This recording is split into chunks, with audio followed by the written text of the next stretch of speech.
The International Monetary Fund has slashed growth forecasts globally, warning that tariffs are creating a major negative shock worldwide.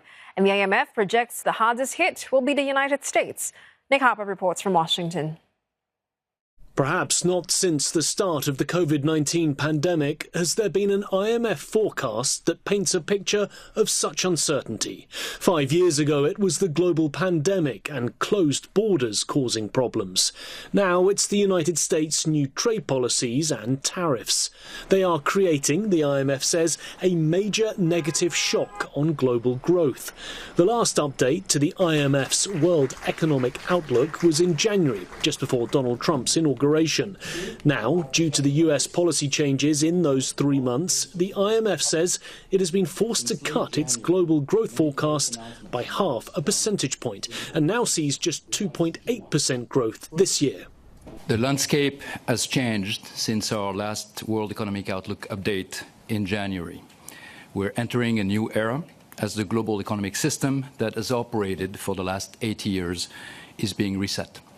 Of all the advanced economies, the IMF predicts the US will be the hardest hit.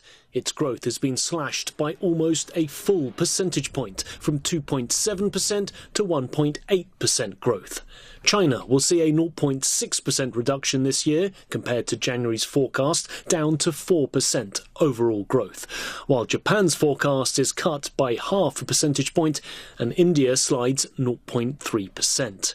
But the IMF is calling this outlook a reference forecast, largely because of what it describes as the current complexity and fluidity. Simply put, much could change, and it's unclear what will happen at the end of the current 90-day pause on reciprocal tariffs.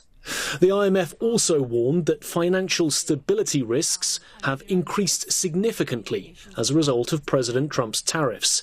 In its Global Financial Stability Report, the IMF notes that policy uncertainty surrounding trade means economic activity going forward is slightly lower.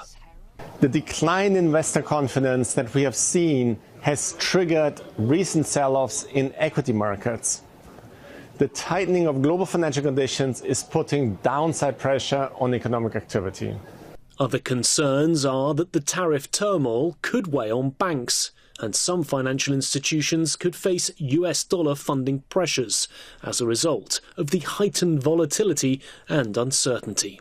Nick Harper, CNA, Washington.